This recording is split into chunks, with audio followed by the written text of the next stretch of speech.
Folks, good evening. Welcome to the City Council special meeting of September 3rd, 2025. Before we begin, please join me in the Pledge of Allegiance.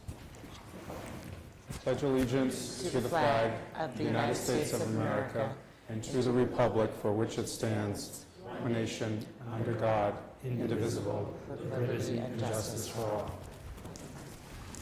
Thank you. Just a friendly reminder for folks on the council to unmute themselves. Because this is being on the little table. Follow my request and make sure that I'm unmuted. So I'd ask the clerk to call the roll. Councillor Granis? Present. Councillor Harmon? Here. Councillor Khan? Present. Councillor Lane? Here. Councillor McCauley? Here. Councillor Preston? Here. Councillor Shand? Present. Councillor Wright? Here. Councillor Zeeb? Here. Councillor Donahue? Here. Councillor Cameron? Here. All right, that would lead us to public comment. And again, we do have one item on our agenda this evening. So we'll take public comment in person. Any person resident of Newburyport, up to 2 minutes, give your name and agenda item. And we'll also entertain remote public comment. If you are remote and wish to speak, please raise your hand now. We're going to move quickly after that in-person public comment. One person on the in-house public comment was Walsh.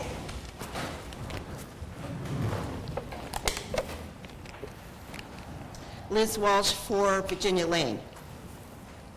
I should not have to be here this evening, but the events of the past week are so disturbing and upsetting that once again, I am here. Last week, the 11-person council voted not to give the current HR director another contract. Within hours, the mayor, who had already delayed the reappointment request until weeks after her contract ended, hired her as a temporary director, ignoring the will of the council. I believe that the city charter requiring the mayor to bring department head appointments to the council for approval was set up to safeguard against situations like this. One person can make a bad judgment call, but it is less likely that the majority of 11 people would do that. Let's follow the rules of our government and leave trickery out of the equation. And while we are at it, could we show some respect for our dedicated elected city officials and the people of Newburyport who pay attention to the working of our city by not name-calling them noise? Thank you. Thank you. And I do not see any hands up remotely, so that would be the end of public comment. And that would lead us to the item in our packet. Clinic 595 down Fairlake 8 Chadwick Street with the new temporary Human Resources Director until 9/28/2025. I'd like to make a motion to, and it's a collective motion, to waive the rules, establish an emergency preamble with the auspices being the need to create as much clarity around this as possible, as quickly as possible, and to approve. Second. Okay, so a mega motion of all three made and seconded. Okay, discussion? Councillor Zeeb? Motion to amend to set the effective date to July 1st, 2025, please. Second. Okay. So first, I guess, would be a discussion on the amendment. Councillor Zeeb? Thank you, Mr. President. So my intent tonight is to take up the variety of issues in sequence, and I think the first question is the date. I know we are all in receipt of several different legal opinions dating back to last week, and then dating fast forward to as recently as in the last few days things have been coming through. I've read all the opinions. I imagine my colleagues have as well, and I think It's interesting because right in the initial opinion delivered by the city solicitor, they specifically say that essentially holdover status and things along those lines are not addressed specifically in the ordinance or in the charter, and they say that typically there may be some holdover status while a contract or a reappointment is being negotiated or dealt with. At the same time, we do have this employee's prior employment contract, and it states right within it there's a reappointment clause. In fact, it's really a non-reappointment clause, which actually states that the city has a 90-day notice requirement to let the employee know that they are not going to be reappointed and to provide severance if that's the case. So the amalgamation of these opinions really is that, you basically can't have an infinite holdover status, and as was just mentioned during public comment, we have the prior appointment. I had the clerk pull that order. It expired on June 30th at midnight. July 1st would be the next day. It would stand to reason that if there's going to be a temporary appointment, which of course is a debate all to its own, it would be logical that it would start butting up against the prior appointment, because a contract cannot override city ordinance, which specifically says that a HR director is to be given a 3-year term. It cannot override the charter. That was also made clear in the city solicitor's opinion.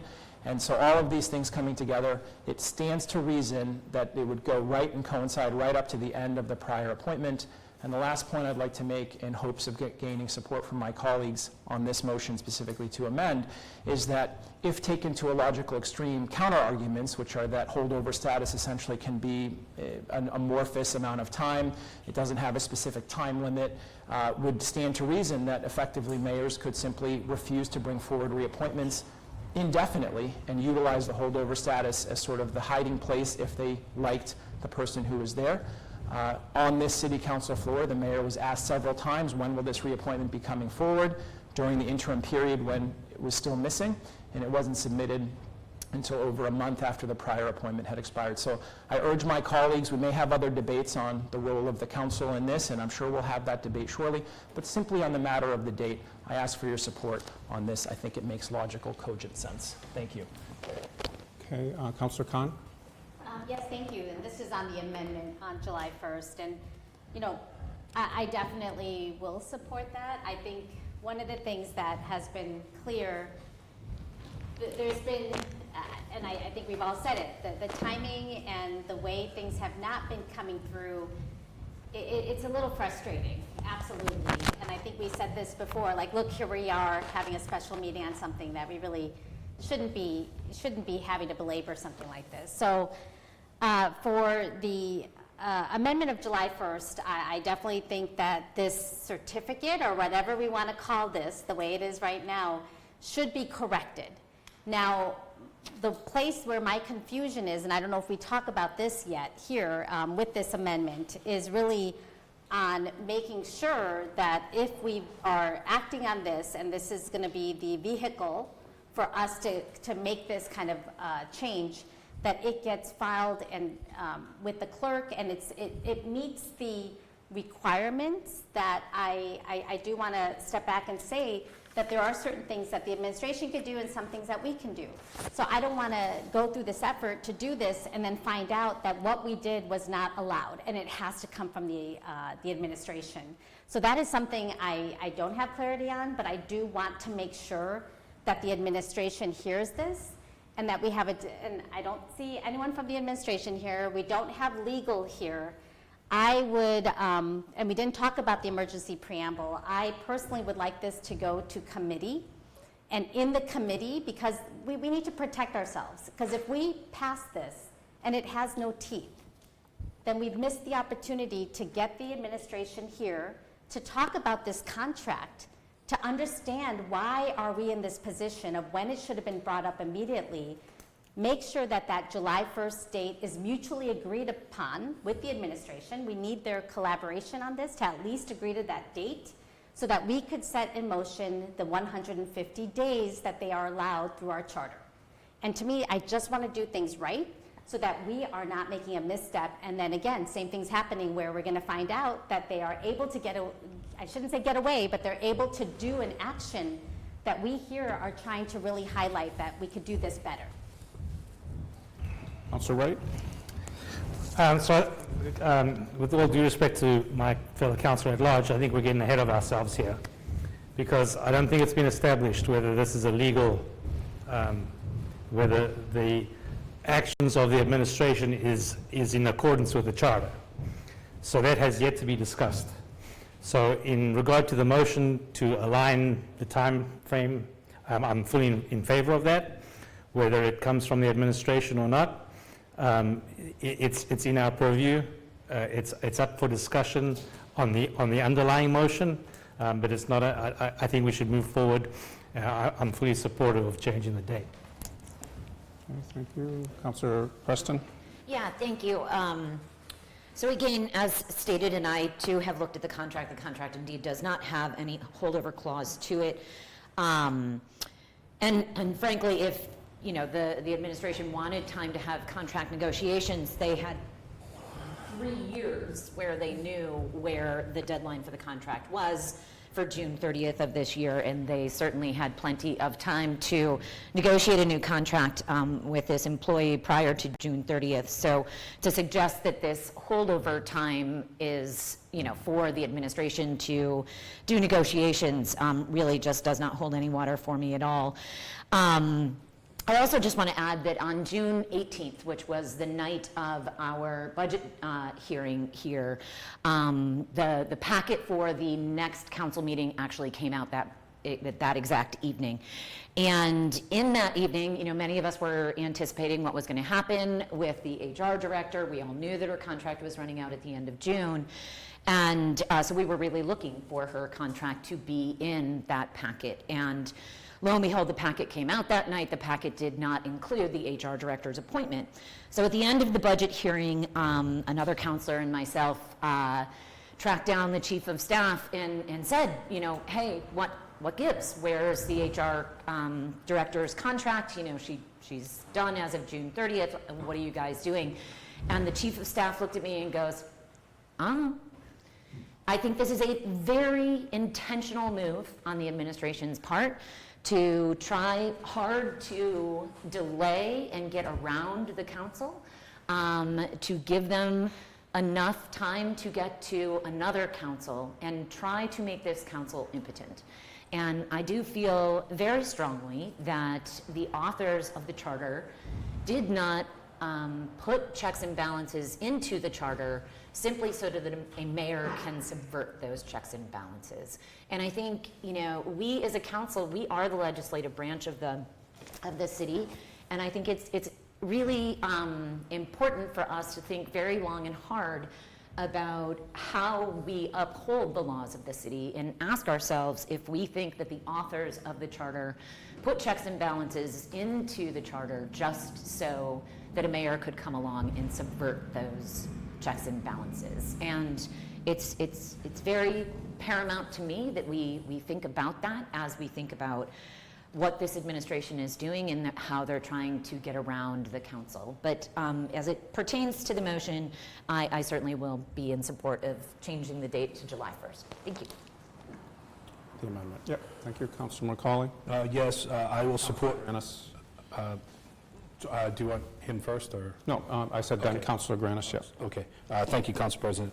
I will support the change of date, and I will reference MHTL's document that's sent to us on August 18th and dated. Typically, a department head will hold over in a position while the process to reappoint takes place. However, if there is no intent to reappoint, then the person is no longer in the position at the end of the appointment. So we did have a 90-day window. There was no communication. There was no email. There was no anything communication to the employee from her supervisor at the time that said they intended to reappoint. And so from the MHTL's perspective, there was no intent, so the position ended. So as far as we have other debates, and I tried to bring this up on August 5th when the appointment was actually brought forward, and we tried to be accommodating to the administration to try to move it forward. But here, in black and white, here it is there's no intent, there is no holdover, and therefore the position is over. Thank you. Councilor Granis? Thank you, Council President. Last week I was accused of playing politics regarding the reappointment of the Human Resources Director. Let me be clear, I did not run for City Council to play political games. I take every vote seriously. My decisions are shaped by facts as I know and understand them, not personalities nor politics. I do my research, I speak with stakeholders, I listen to my colleagues, and I pay close attention to the debate on the council floor. In my 21 months on this council, I have never voted against the reappointment of a department head until this one. To suggest that my vote was politically motivated is not only inaccurate, it's unfair. It's especially concerning to hear the mayor characterize the council as, quote, dysfunctional and, quote, vindictive simply because we do not support a specific reappointment. That kind of rhetoric does not foster collaboration, it only deepens divisions. The council has proven time and time again that it can work together for the good of the city.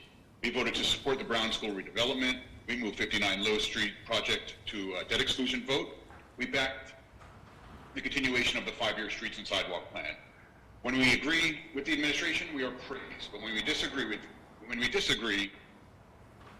exercise our independent judgment. We are accused of playing political games. That's not how government is supposed to work. We are a legislative body. The mayor leads the executive branch. We each have a role to play, and it's healthy and even necessary for us to have differing viewpoints at times. The council is trying to be cooperative, but it's not just going to rubber stamp what the mayor wants. Now, if we're going to talk about political games, let's talk about the process following the council's vote. The council rejected the reappointment, and in response, the administration submitted a temporary reappointment valid for 90 days with 2 possible 30-day extensions. The key question is, when did the clock start? Ms. Strelitz's original term ended on June 30th. If the 90-day temporary appointment began on July 1st and you add 2 30-day extensions, the end date is November 28th. However, the administration appears to be operating under a different timeline, suggesting the 90-day period began on August 26th, the day after the council rejected Ms. Strelitz's appointment. That timeline conveniently extends the appointment through January 23rd, just after new council will be seated.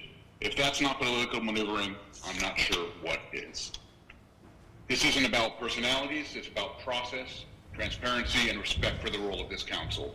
We were elected to do a job, and I, for one, intend to keep doing it with integrity and independence. And I yield. Thank you. Okay, thank you, Councilor Granis. And so remarks, as Councilor Granis did, aimed towards the amendment to change the date to July 1st. Councilor Donahue. Thank you, President. In terms of the amendment, yes, of course, it only makes sense to have the day start the day after the contract expired. I fully agree wholeheartly with all previous comments from my Ward 3 councillor and my Ward 1 councillor and my 2 at-large councillors, you know, and my Ward 5 councillor. There's been a pattern of usurping the will of this council when it suits administration and the mayor, and it's troubling, to say the very least. But it's also indicative of the exact opposite of what's being claimed, in that, you know, we're the ones being divisive. I mean, it makes no sense to have an administration and a mayor, you know, put forth anything that they've already been given plenty of sort of heads up and warnings and concerns about, putting forward anyway, and then being surprised when it doesn't go through. But that surprise is not really a surprise. It is a well thought out, planned out thing that they're doing, and it's happened more than once. This is not the first time. And to say that this was anything but completely plotted out to fall into the next term of council and mayor would just be disingenuous, because literally they had every opportunity to bring this appointment forward, and they did not. And they also knew they didn't have full support of many councillors on this reappointment for many, many, many, many months, well before the contract was even up. So they literally let the clock run out deliberately. And there's no doubt in my mind about that whatsoever. And when asked when the appointment was coming and have it be shirked is just unacceptable. And in that same vein, when asked by the chief of staff the day that we finally had it come to a vote, what I expected the outcome to be the next day if this appointment did not go through. And when my response was, well, sir, I expect a job posting to be up and being worked on. And he snickered at me and said, no, read the charter, continuance of governance. And that to me was a very, very clear statement of political positioning and that this is a game that they've been playing, quite poised. And it is despicable. And I will not support any bit of it, but I will support this amendment. Thank you. Okay, any further comments, discussion? All right, I do not see any online. Councillor Khan? Yeah, can I just make a request? I think the vote is the emergency preamble, which requires 8. Can we first vote on the amendment? May I ask the I person? think this is on the amendment. Yeah. Thank you. No, it's a good point. All right, so seeing no more further discussion, so roll call on the amendment to adjust the date to July 1st. Councillor Granis? Yes. Councillor Harmon? Yes. Councillor Khan? Yes. Councillor Lane? Yes. Councillor McCauley? Yes. Councillor Preston? Yes. Councillor Shan? Yes. Councillor Wright? Yes. Councillor Z? Yes. Councillor Donahue? Yes. Councillor Cameron? Yes. All right, that would lead us to the underlying motion and set of motions. Councillor Z? Thank you, Mr. President. I just want to speak to the underlying motion. The first thing I'd like to do is really address the emergency preamble concept and the exigency here that actually I think exists and why it makes sense for us to deal with this tonight. First is, I think there needs to be an acknowledgement that in a perfect world, there would be enough time to go to committee and to hash out some of these finer details. However, there are a couple of key things. One is you've already heard in the debate on the date, the timing of this itself is a huge part of the controversy. And if we were to send it to committee, then I believe an argument would be used against us that, the process is still ongoing, and so all of the dates mean nothing, and we're going to wait several meetings or even one meeting, and that's going to actually create less clarity than more. So I know emergency preambles are, and for good reason, controversial. The at-large candidate at-large council brought that up with good reason. It's a very fair thing, but I do think that the exigency here around the timing and the need for clarity, especially in light of what happened last week following our vote, is necessary.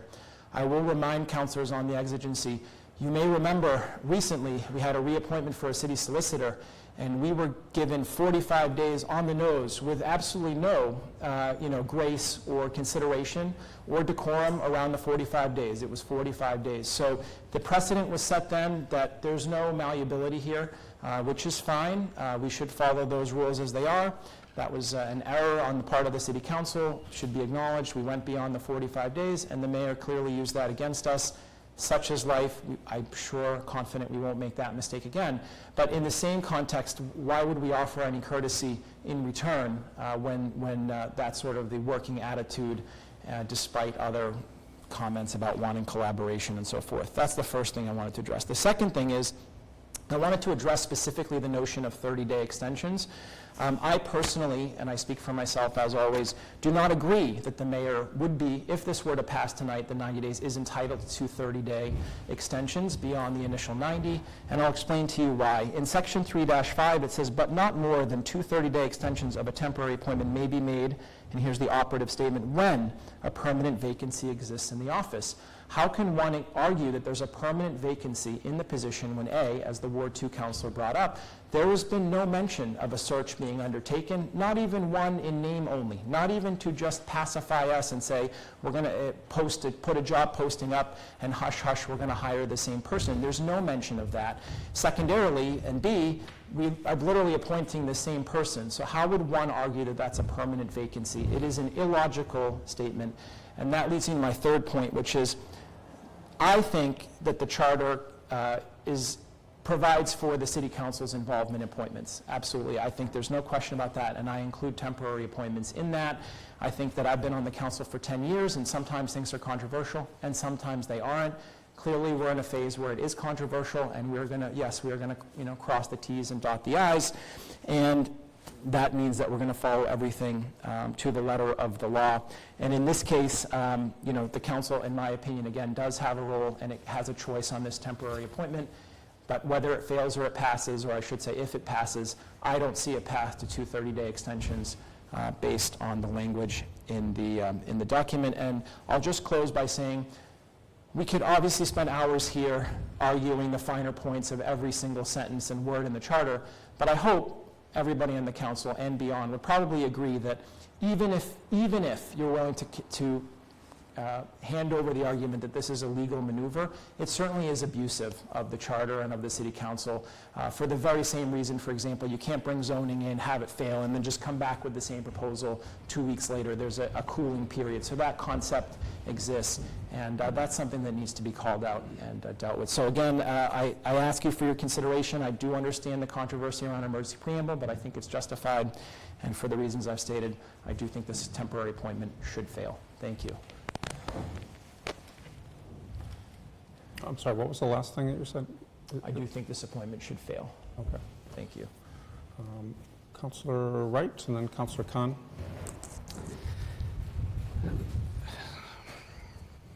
So I have some points to make about the actual language in the temporary appointment. But before I go there, I have a discussion around what the intent of the charter is. And on the one hand, the charter gives the appointment authority to the council to approve an appointee from the administration. Why would it then, in the event that it gets turned down by the council, why would it then allow a temporary employment or appointment for the exact same person?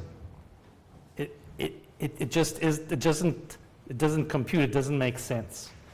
Specifically in the language in the charter, and language is very important. Words have meaning, and the words are explicit. You don't need to be an attorney to read and comprehend the exact language that's in the temporary appointment language. I'll read it to you.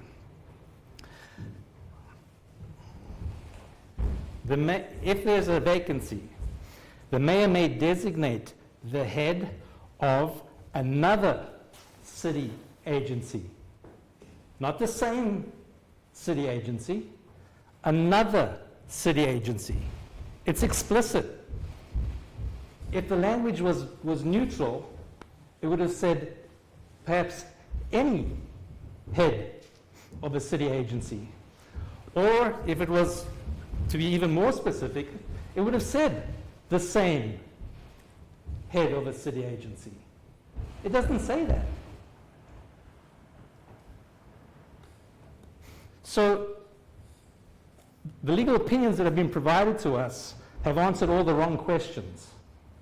The question that we need to have a legal opinion on, if you trust anything that comes from the legalness, but anybody with a high school education can read this sentence and decide that that's the exact language that was intended. It goes on to say, or city officer, or a city officer, not specific, or a city employee, again, not specific, or some other person, a little more specific. But in the language it says specifically, may designate the head of another city agency. Thank you. Councillor Khan? Great, thank you.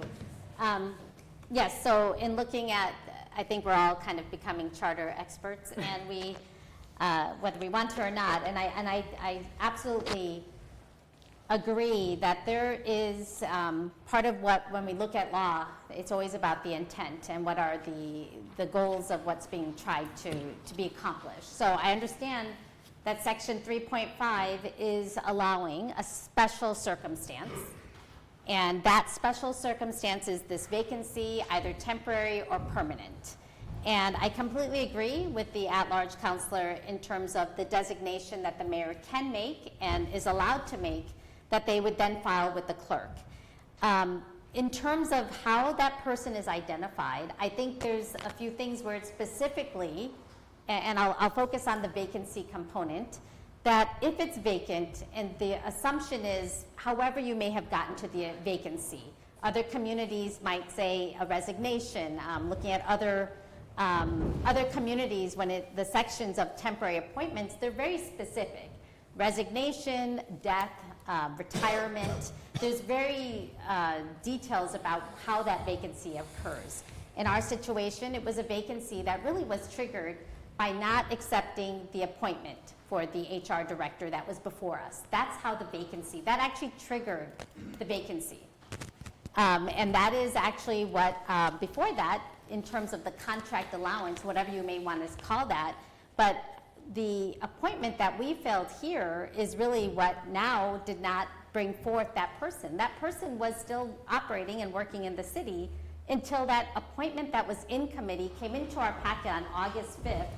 I mean, and that happens. You know, we have, the timing may not always be perfect, and we've seen that in the past here on the council, which is why going to July 1st makes sense, because now we kind of true it up. But the trigger of that vacancy, to me, is that the fact that we didn't approve their appointment. So now we have the kicking in of this special condition, the temporary appointment. And that is what I was trying to say earlier. The mayor filing a certificate in substantially the following form. So substantially the following form, we have the language, we have the template of what that looks like. And that, I believe, is what we saw with that communication. So to me, the first point is who is in the driver's seat around a temporary appointment. And that's why, for me, personally, I want to see this sent to committee, because to me, I see this as a communication. It is not saying here that the council approves this. And again, I did look at, you know, we always say that the charter, what's the intent of our charter, what's the intent of our code of ordinances. I don't know if other people looked at other communities, but other communities follow our charter very similarly. So if you look at the mayor and what their job is when they have vacancies, each one has a very different approach.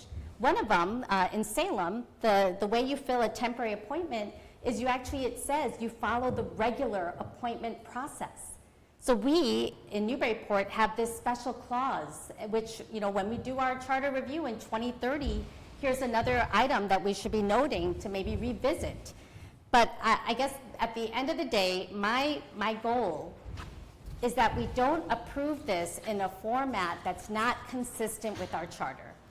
And that's why I actually look to my colleagues to see if we really want to make a dent here and kind of straighten out and right kind of what has been so wrong with this appointment. We send it to committee. We invite the administration there. We have a public discussion. We talk about the contract. We talk about the timing. We all have so many questions that we want to ask in public and give the administration that opportunity to own it. And that's the only way we could do it, by doing something which even in our charter is not allowed to. We're not solving anything. So that's why I will be a no on an emergency preamble, and when it fails, I want to see it go to committee. Councillor Zeid, Councillor Zeid and Councillor Preston. So I just wanted to respond to just one aspect of that. Again, really, I do truly understand and respect the arguments. I would just say one interesting thing.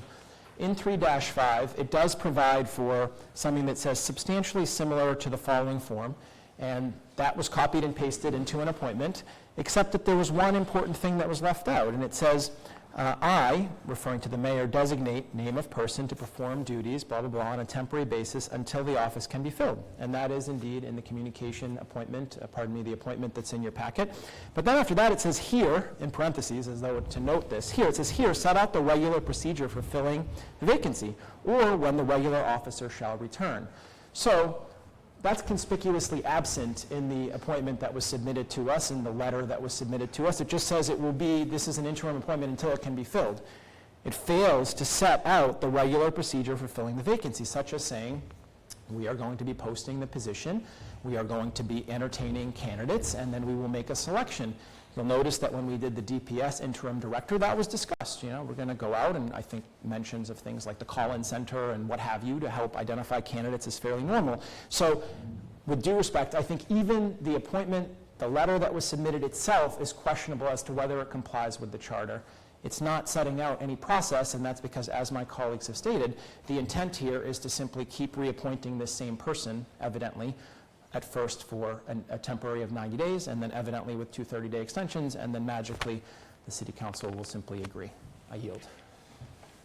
All right, Councilor Preston.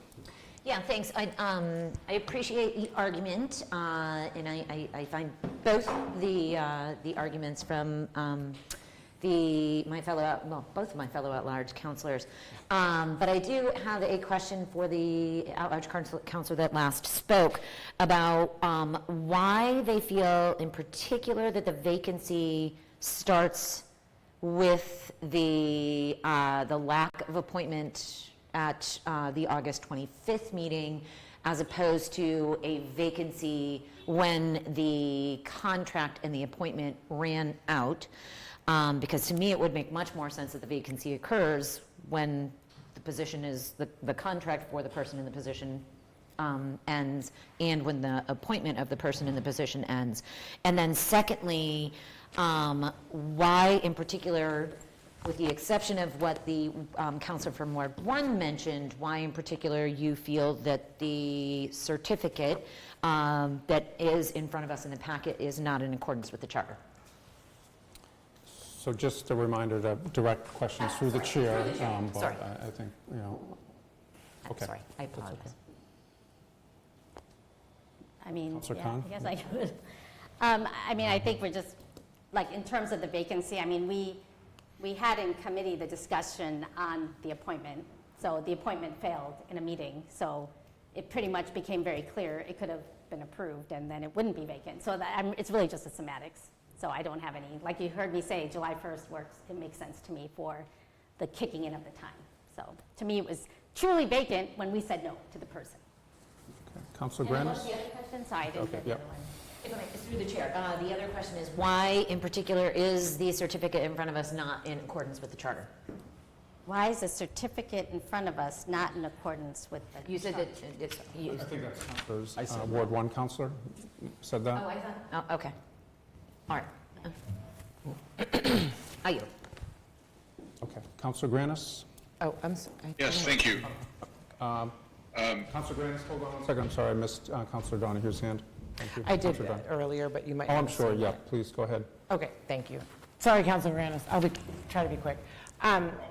Yeah, so on the emergency preamble, you know, I'm just going to say this right out of the gate. We've certainly approved emergency preambles for far less important things. And I do think that there is urgency given that, you know, the supposed genesis that we need this person to stay in this role for another 90 days plus is because of the work that's happening currently in their office, the contract negotiations, you know, the filling of empty vacancies in department heads, et cetera. You know, to prolong any of that certainly doesn't make any sense to me. But, you know, like I said, I mean, we've done emergency preambles over, you know, resolutions for that night because we wanted to do something nice. So to me, I think this is kind of urgent, and with all really so much due respect to my at-large counselor, I feel like we did a lot of what was mentioned already in both committee and at the last council meeting, and the decision was made. I mean, it was very clear cut. You know, I think that things were really well vetted in committee. I mean, a lot of questions were asked, a lot of information came back, a lot of councilors did not feel satisfied with the responses from the employee, from the candidate, from the appointment. That to me is what resonates, you know. I mean, we essentially did our job, even though administration very deliberately did not do theirs. And then they very much the next day just, you know, usurped it. So this needs to be settled as quickly as possible. I don't see how sending it to committee is going to reveal anything new, I guess is my point. And frankly, as was already stated, we shouldn't even be here tonight. So I certainly don't want another, you know, continuation of this. Like, it needs to be settled. Councilor Granis, did you want to? Councilor Granis. Yes, thank you, Council President. To my at-large councilor's point, where is the administration tonight? Saying in an email to colleagues, to all my colleagues, that they weren't invited. The door is always open, literally and figuratively, and they were well aware of this meeting happening tonight. So once again, not showing up to explain themselves, unacceptable. Thank you. I yield. Councilor Harmon? Thank you. So we're on the emergency preamble, right? Well, I'm sorry, they're all combined, Yeah, correct? so you can talk on anything. Yeah. Thank you. Yeah, that was the motion that was made. Yep, thank you. I just want to say I understand my colleagues' frustration and recognize there have been significant issues, and that is why I supported changing the date, because I think that's the right thing to do. It you know, aligns with when this appointment should have come out, what would have happened with it, when the clock would have started on the temporary appointment. And while I care about the procedure, I'm also keenly focused on ensuring that we have operational continuity for the city employees, and ultimately the residents that we represent. And a vacancy in this role overnight, I think, would not be my best recommendation, given the things that are going on with the HR director at this moment. That being said, I don't do that in a means to support some attempt to run out the clock and push the temporary appointment into January again, so I support the July date. I do think we need somebody in this job. We have teachers coming back starting school year. The HR office in City Hall, you know, handles their benefits, their compensation, their dependents, you know, not to mention union contracts which are being negotiated, and you know, frankly, you know, a vote of no confidence to the person who's sitting at the table negotiating on behalf of the city, or one of those people, would not be, you know, something that I would advise personally.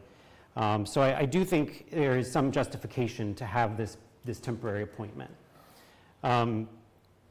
As it relates to the motion, I have a really hard time supporting this in this way tonight. I would potentially get on board with that if we had an opportunity to see it through a committee process, ask some follow-up questions.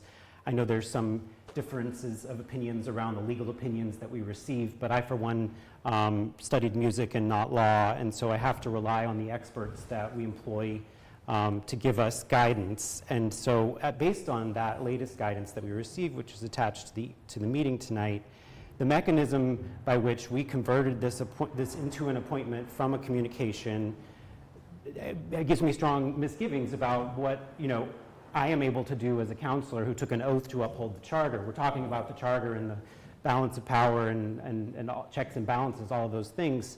But also, you know, I can't knowingly vote on something that may or may not be, you know, according to the legal opinion that we've received, both not necessary and not conducted process-wise in the way that we should.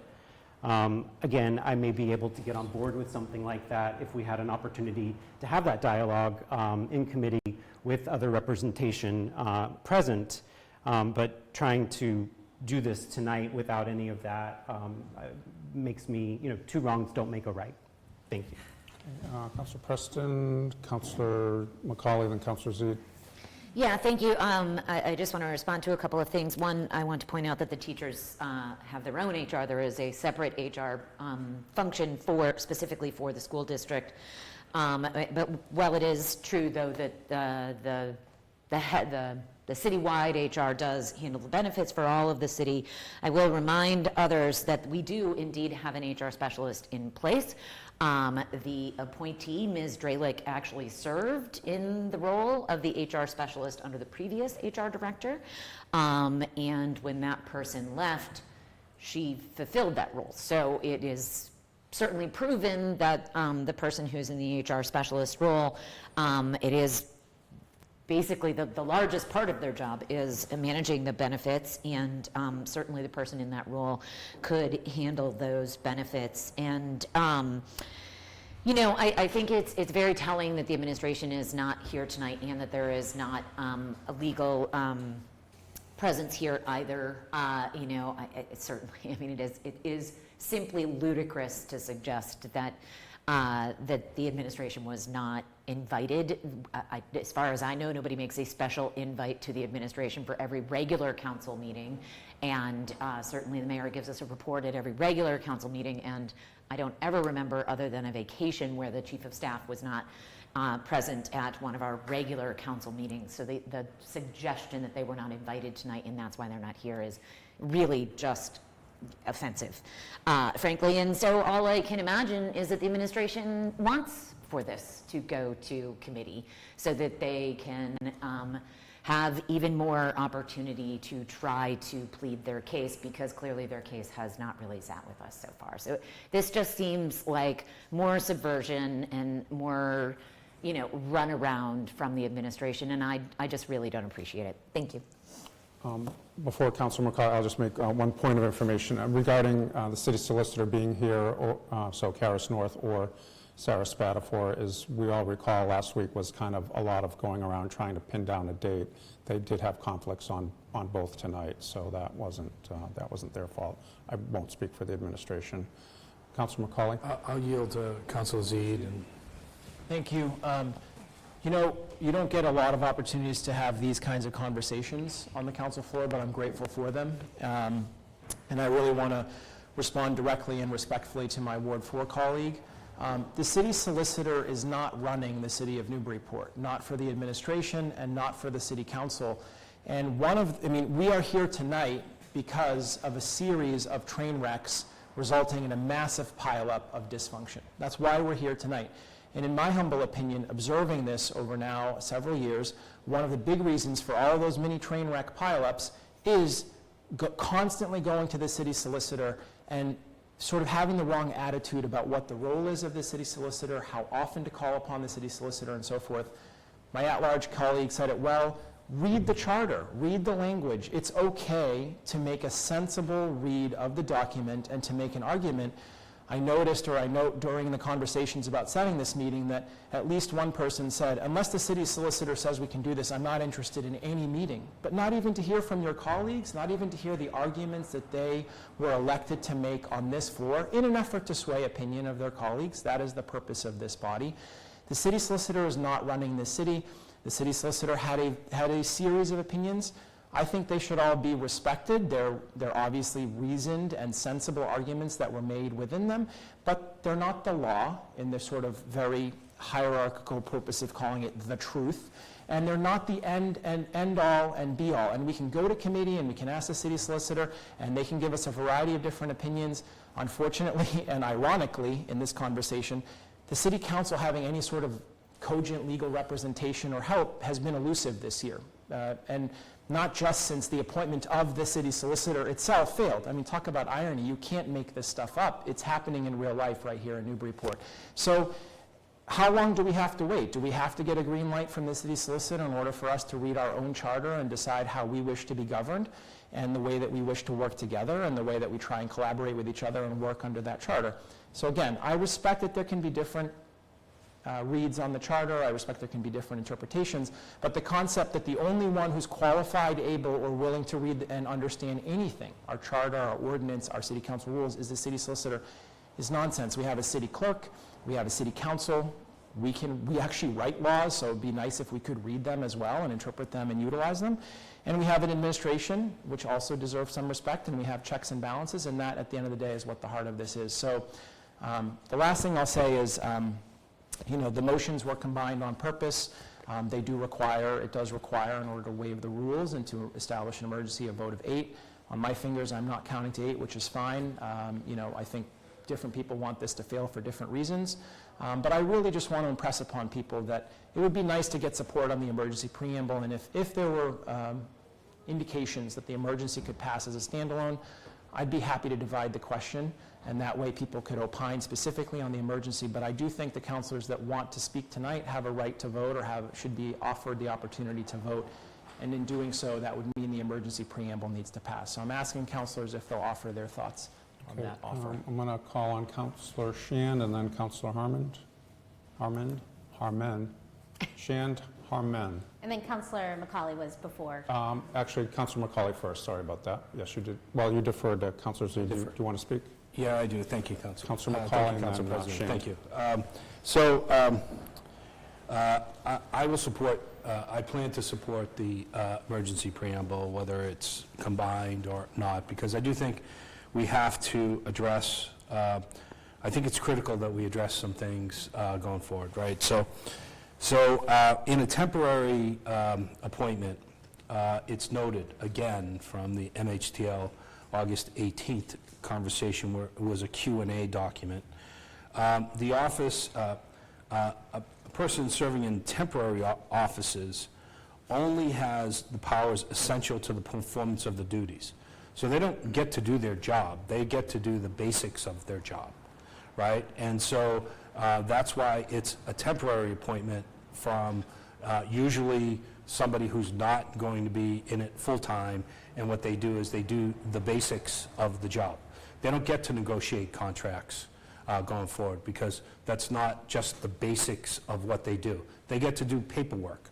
They get to make sure that our Medicaid forms are installed on time, are submitted on time. They get to make sure that we handle the right process and procedures for people who might be going through an HR crisis or things like that. But they don't get to strategize. They don't get to be part of the full full department that they're running. They're just in many ways a gatekeeper of what goes on. So that's first of all. I think that's why I support it. I think we need to get direction on that going forward. And I will go back to, again, I'm still, I haven't left the 818 MHTL document, when it talks about department heads' appointments and when they're expired. And the question was, if a department head's appointment has expired, does the holdover status exist in this case for that? And the answer is nothing in the charter addresses this question. So we have opinions on the charter, but nothing in the charter addresses it exactly where we are right now. So we are, in many ways, on our own, right, as we interpret this. It goes on. It talks about a contract that exists, but we already talked about the contract. The contract said there is no holdover period, so that's the end of that discussion. In the general government meeting that we had, it was inferred by the administration at the time in their testimony before that this would be, it's not a holdover because it couldn't be a holdover, but this is actually a temporary appointment going forward. So that would be from July 1st to when they submitted it as a temporary appointment. And again, we had a quick debate on this on August 5th, and we said, is this person really an employee or not an employee? And we acquiesced to sending it to more committee to be able to have discussions about it. But here's the point that I'm coming back to, again, from the 818 MHTL. A holdover status or a temporary appointment in this case only continues until such time as the appointment can be presented and acted upon. So if we argued that the temporary appointment started on July 1st, and it was presented to us as a real appointment on August 5th, and where the appointment is rejected, the position becomes vacant. So they had two bites at the apple here. They had a chance to reappoint and engage prior to June 30th and did not. So the position was vacant. Again, their own word, the most favored attorney language giving us this advice. Then, because there was no holdover period as stated, then this was technically, in their minds, a temporary appointment, and it's a temporary appointment either for the 90 days or until they bring it forward, and they brought it forward on August 5th, and we voted on it on August 25th. So, you know, this appointment is kind of like Lazarus rising from the dead. Every time we kill it, it keeps coming back. And here's the legal language that says it's dead. So, yeah, I want to get resolution to this, because HR is an important role in the city, and what we need is, we need a process, a job posting, to be able to move on from this candidate. And as I said, I will vote for this. I will vote for the preamble to move it forward. Thank you. I yield. Thank you. All right, so I did lose track, to be honest with you. Councillor Shand and then Councillor Harmon. Thank you, Council President. I agree, there have been plenty of missteps with this appointment, to the detriment of most. I will agree with our Ward 4 councillor, though, who has experience in this position. I think leaving the position vacant does seem like an ill-advised move right now from an operational standpoint. I don't want the HR office to be a train wreck and dysfunction. And as the Ward 5 councillor pointed out, HR is a very important role, and I don't think we know if we have two people in that office for a reason. I think if we were to expect the person who is backup just to take over some of the roles while we have teachers coming back, and I appreciate that there's HR at the schools, it does seem like we're not sure what we're doing to that person. And without anybody in that conference room right now being able to answer those questions, I think it's a bit ill-advised to leave the position vacant, and that's where I stand right now. So I yield. Thank you. Councillor Harmon, Councillor Donahue, and then Councillor Zede. Thank you. I just feel the need to respond with respect to my colleague from Ward 1. I never insinuated or asserted that the city solicitor is running Newburyport. I have read the pertinent sections of the charter as it relates to this debate. I have my own interpretation, but where we have clearly conflicting interpretations between not just the administration and the council, but among the council itself, I do think and welcome the authority of someone who does this as a career and with a law degree. I also need to respond that there was an email which I sent to Council President in which I requested two clear questions, opinions from the city solicitor on, as I've mentioned earlier, the council's authority to vote on an interim appointment and the council's authority to convert a communication into an appointment. I did state at the end of that email, without those opinions, I would not be available to attend a special meeting. I did not ever mean to disparage my colleagues, that I don't value the debate and perspectives that are offered by the work that we do here. I will also just remind my colleague that we had the day before completed a 4.5-hour meeting in which this was heavily debated on the original appointment. So there were a lot of knowns about where people stood on it. And the last thing I'll say, just unrelated to that, is that there's been some conversation about this. There was reporting today, and the mayor did indicate that a job description is in the works to post to then, I believe, run a search to find a replacement for this job, which brings me back to why I think it is important that we do no harm in terms of removing someone or attempting to remove someone who is willing to continue even as we've sort of declined to appoint them to a full 3-year term. Thank you. Councillor Donahue, Councillor Zede, and then Councillor Wright. Thank you. You know, I do want to speak to a little bit about the charter and how it might get interpreted, or how the solicitor might interpret it, or we might interpret it. The one thing I'm quite certain of in the charter is that the intent has never been for the mayor to be able to simply usurp the decision of the city council when it's been a very clear vote that has been fully vetted and gone through committee. I understand the need to fill the position temporarily, but that's not what this actually is. This was a plotted, planned way to keep this employee in the position as long as possible through the end of this term, in hopes of getting a permanent appointment through the next council. That is unequivocally been made clear. As I stated, comments from the chief of staff quite clearly indicated there was no intention of posting this position. If that is actually in the works, with all due respect, I would love that to be shared with the council, given that it was a point of contention. I have not heard anything about it, so if there is something to that, it should be shared. If that's the case, if it is actually being posted, then of course it makes sense to keep the position moving forward in a temporary manner. 90 days should do it. And I don't have any doubt that if posted properly, we could attract a multitude of candidates to this position in this economic climate. People are looking for good jobs. So I'm definitely in favor of the emergency preamble. I don't mind breaking it up if that makes it easier for some, but I would support it either way. I do support a temporary appointment if it does in fact begin at the end of the contract running out, which is what makes sense to me. It doesn't make sense to,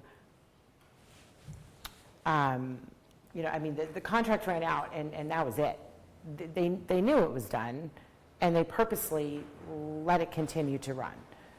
It's unequivocal. So I can't pretend they didn't do that. I can't just say, oh, well, there's no proof of that. I mean, that's literally what they did. So that's where I yield for now. I believe Councillor Zede, Councillor Wright, Councillor Khan. Thank you, Mr. President. First thing is I just want to just respectfully halt the conversation on the concept that there's now a magical post of the job. Where did that come from? Exactly. I'm in receipt of one letter from the mayor today in which half of the first page is a footnote explaining how 42 appointments were done in the past as some explanation for how things are being done now, and then yet another glowing review of the proposed appointee. Nowhere and then it says we're going to wake up tomorrow and go to work. And nowhere in there, unless I'm unable to read, which is always possible, does it say that the job will be posted. So maybe we're working with different sets of information. So there's nothing that I'm aware of that says that. And so I don't know where that's coming from. It seems to be new. The second thing I want to say is on the conversion concept. We didn't convert anything. Things are submitted to the city clerk on a regular basis, and they are put into an agenda by the city council president in consultation with the clerk, and it comes in and people send all kinds of stuff to the city council, and the council ingests it in accordance with its rules, its decorum, its history, and so forth. Typically, appointments are orders. We call them APPT just as a shorthand, but it's a form of an order. So I don't understand the conversion argument that so what if the mayor sent us a letter, said, I'm going to be going ahead and transferring $200,000 from this account to this account, and just writes it as a letter? Does that make it a letter and therefore it's a communication, or do we put it in as a transfer? The form of the document is not what determines the nature of it. It's the rules, it's the charter, it's the ordinance, it's our city council rules that determine it. And yes, over years and different clerks and different presidents and different councils and different times when things are either testy or they're not, things can drift off into the world. But for the most part, and I think in present day, appointments are considered appointments, a form of an order. So no conversion was made, no conversion was proposed here on the floor, and such is life. The third thing I want to say, and this is my last point at this moment, is to the councilors that want more time, or that are worried about a vacancy. First of all, employees can leave at any time, and they do. In the past couple of years, we've lost many, and we typically expect the deputy of that department to step up and fulfill the role. That is happening right now with DPS. It has happened with a multitude of other departments. Yes, it's a stressful and frustrating time, I'm sure, for everybody, but it's also the nature of the business. People come, people go. Sometimes it's at their will, sometimes it's at the will of the city, and we cannot be beholden to basically being locked down to a candidate, with due respect, that hasn't earned, the right to be here through our normal process, through an appointment. And if you broaden this conversation more to what's really at heart here, look at what happens when the council sits down. We got boxed out of a development agreement on the mobile station. I jumped up and down. I said, please don't let this go. Please don't let this go. You don't want mayors signing development agreements unilaterally. The city solicitor argued, mayors can do this, no problem. Does that sound familiar? Sounds familiar to me. That's exactly what's happening here. And what happened?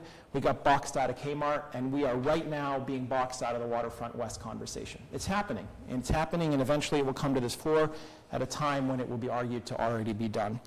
Look at the budget. We stood here, I ran that meeting with the okay of the council president for hours, agonizing over cuts. We can't even get a budget posted, and it was clear the next, at least we got the courtesy, I think, of a few hours on that one, that none of the cuts we made matter, no problem, we're just going to go ahead and proceed to continue to do what we want. And by the way, no supplemental budget is coming, which is completely antithetical to everything anybody learns about municipal finance. And so the next council will likely have to deal with a nonsensical free cash transfer. So that is happening as we speak now.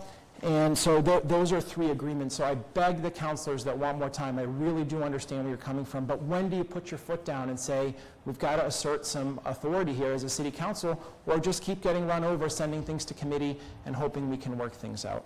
I yield. Councillor Wright and then Councillor Khan. So at the last council meeting, we got an appointment from the treasurer. On time, when it's supposed to come in, we'll deliberate. I'm sure the appointment will go fine because that person has done a great job, in my opinion. And that's the way it's supposed to work. We should have had this appointment to us sometime at the end of May, early June, so we would have time to deliberate, get this through. In my opinion, the reason I'm bringing that up, in my opinion, this is a crisis that's been manufactured by administration. They created the crisis. They've dumped it in our lap. There was no urgency to bring the appointment to us on a timely basis. It wasn't in the city's best interests to resolve this in a timely fashion. Now, all of a sudden, it's an emergency. Now, all of a sudden, the functioning of the whole city is at risk.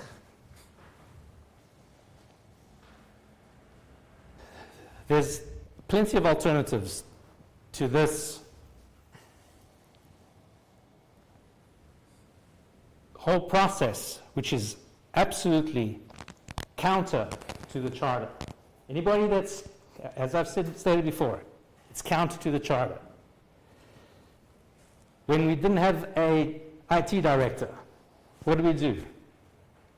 We brought in a part-time specialist to run the IT department while the search process went on, while there was a vacancy. Could just as easily do that today. There's plenty of people who have careers in being part-time CFOs, part-time CEOs, part-time HR specific experts. I still say right now that my reading of the charter is that this is an illegal process that the administration has taken on. I stand by that.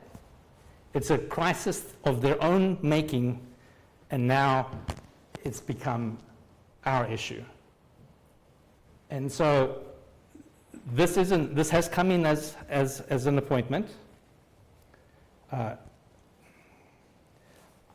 highly encourage us as a council to deal with this now, because sending this to committee and waiting for it to come back and giving the administration an opportunity that they have tonight in 2 weeks is just another example of the filibustering of this appointment.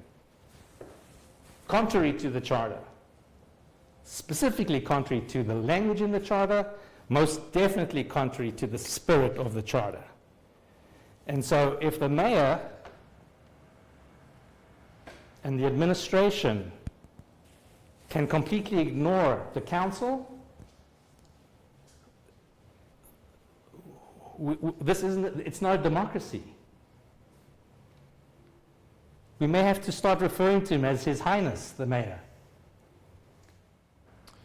because he's completely invalidated the co-equal branch of government, which we are. So I'm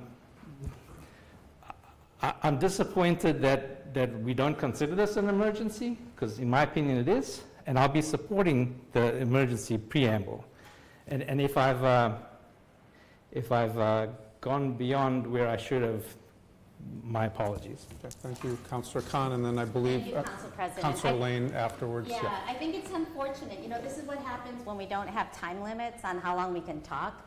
You know, part of it is respectful debate the issues. Another councillor was actually almost censured because they said things that offended some people. I've been offended by what my colleagues have said and the tone, yet I don't have the privilege to be able to say that without being called out. So I just want to call that out. It's really unfortunate. But with that said, and I'm going to go right back to exactly what we are talking about, because I think it seems a little bit almost like two things are being, in one case we're like, you know, we want the council's position, our role to be recognized and understood, yet we're trying to take this appointment for some reason and rush it through here with this body. Anything that comes in as a temporary appointment gets sent to committee. It's not like there's anything waiting for us here. But I think I think what I'm hearing, and maybe I'm wrong, and I actually don't want to put words in other councillors' mouths, I won't. But what I will say is we got an opinion, and the folks who are listening or watching us could see that the lawyer weighed in on section 3.5 in our charter. We could decide to listen to it or not. I'm going to listen to it. I'm one of those that doesn't feel like I know better than the attorneys who work in municipal law. I think I say this all the time here. But there's other things I did. I looked at other ordinances in other communities. And like I said, if they feel like a temporary appointment should be in the role of the council, it says it in plain language. Our section 3.5 is not that way, needs to be fixed, 2030, write it down, we'll do that. But at this point right now, we have a temporary appointment that was, and is specified in the charter to be a certificate from the mayor. So yes, we can all say what we want here, vote it up or down, but it doesn't change the fact, and I want the public to hear that. I want the public to hear that legally, the mayor puts a certificate into the council to the city clerk's office, designating who's going to be the temporary appointment person and the time period of that. And the one thing I agree with is the date. The date in that certificate that is put in by the mayor is August 26th. I think it should be July 1st. Can I, as a city council, amend this certificate? No, it doesn't say that anywhere in the charter, that I could make amendments and make it right, make it better. I can't. All I could do is get this to committee, get the administration at the table to be collaborative, tell them we don't like this appointment, we have an opportunity. Why are we not taking it? Do we just want to air it out and just be fussy? This is an opportunity for us to say, why this person? Why not the other person in HR? Why not? Why August 26th? Mayor, can you make it July 1st? Because they are the ones and the only ones that could do this temporary appointment and submit that to the city clerk. That's why I'm not going to support an emergency preamble to kind of make this what I want it to be and then think that it has teeth. It does not. I want everyone to know that it does not. The lawyer said it does not. Other people could be consulted, and they will probably say the same thing. But come on, why are we rushing it? What are we afraid of? Why not let it come to the next meeting? It's not changing anything with yes or no. It really isn't. This is not an emergency, folks. Okay, Councillor Lane, I believe you might have had your hand up. I did, thank you. I really haven't weighed in much, and I apologize for not being at the meeting with the vote. I was sick, as many of you heard. I just want to address some things that are bothering me here. And take it as a lame duck, just venting or whatever you like to call me. There's a problem up and down in this city.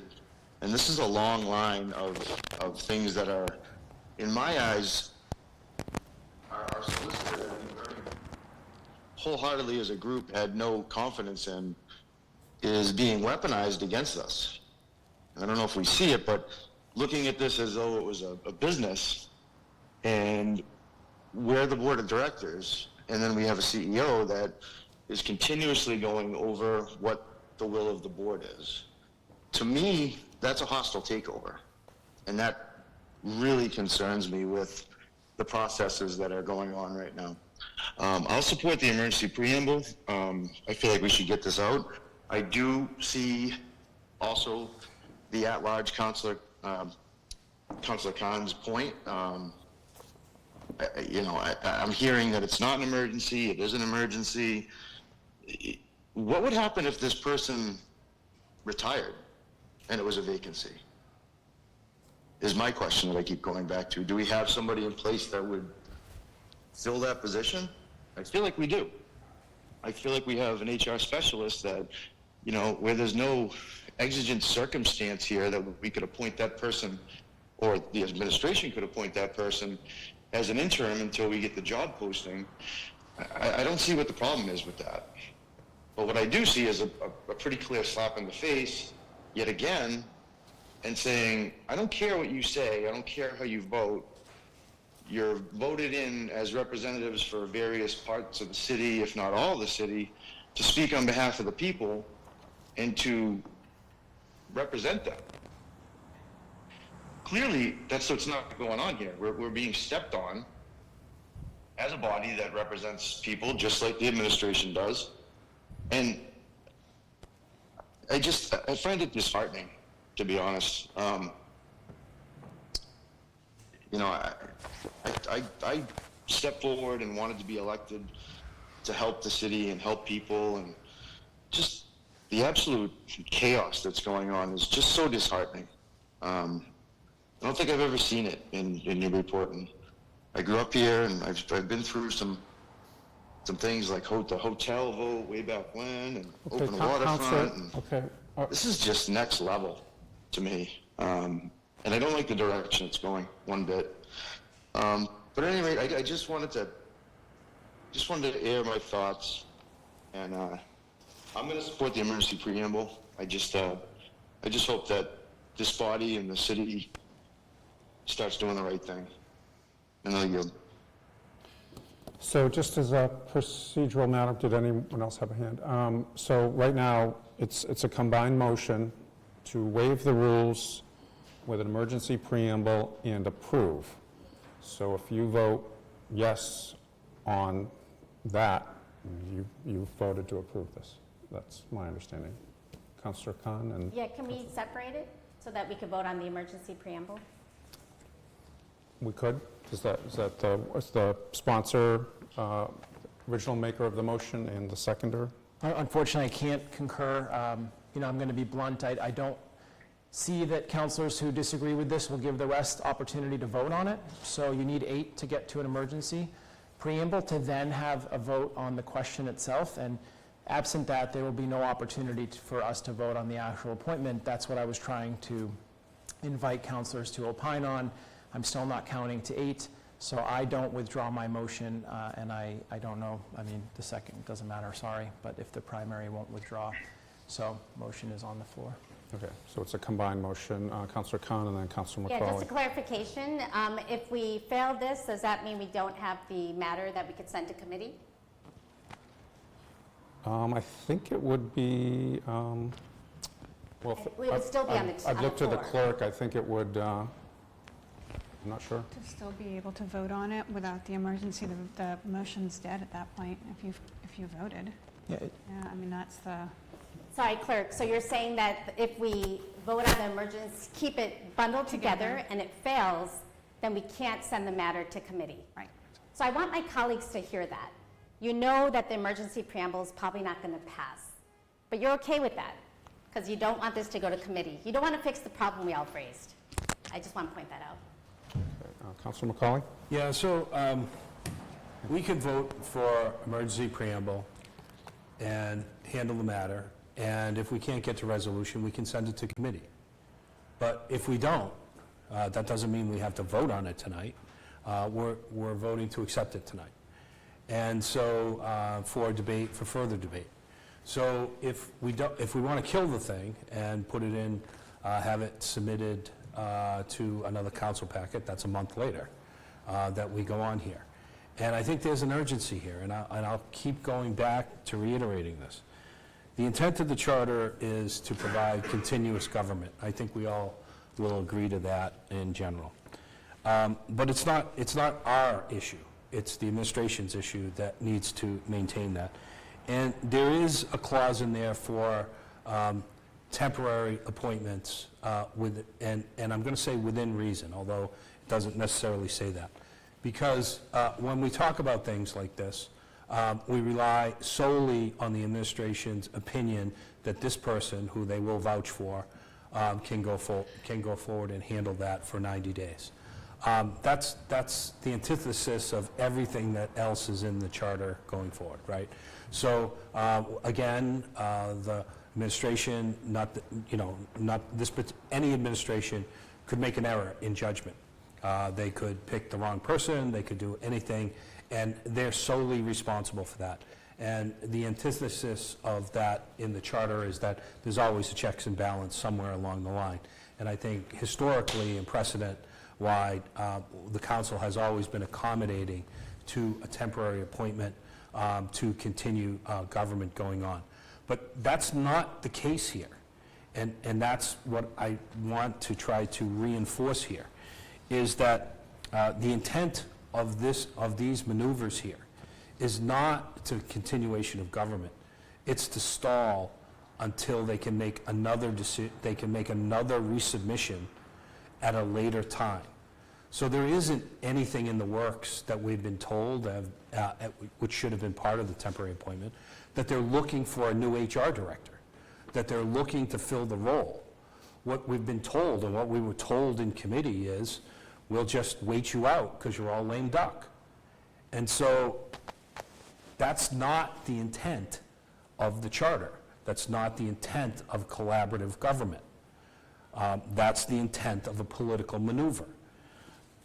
So once again, I will reiterate this, and I hope that we can appreciate this in a different context right now. The appointment ended on June 30th. We all agree to that. So what is the status between July 1st and August 25th when we voted? What is the status of that employee?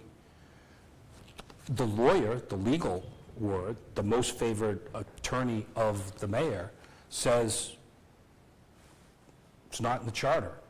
It's not a holdover because her contract said it wasn't a holdover. So therefore, she has to be a temporary employee.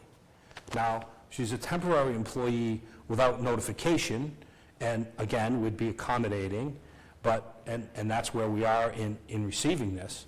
But again, in this language, an opinion that says this temporary appointment is only good until the vote is taken on the appointment. And we did take a vote on the appointment, and it didn't pass. So it's not our doing. The administration fired this person on June 30th. Then they had them in a quote-unquote temporary position from July 1st to August 25th.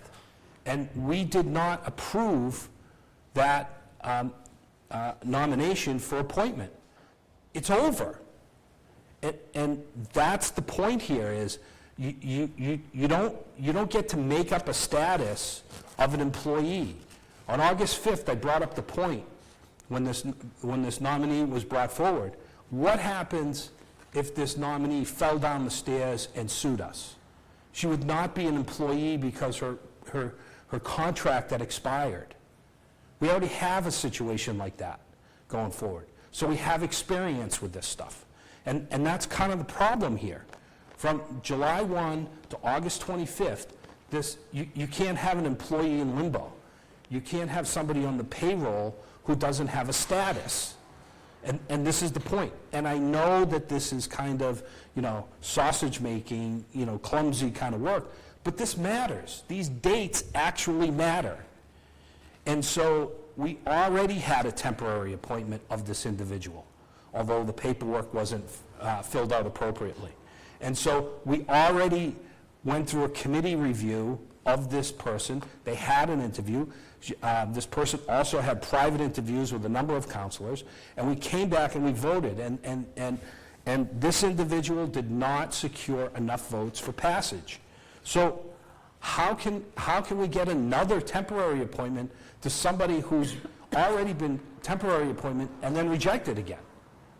And this is the part that I think is is the urgent part of this, which is why I think we should continue debate on this. We should pass the emergency preamble, and we should, if we can't come to resolution on this, then we should send it to committee.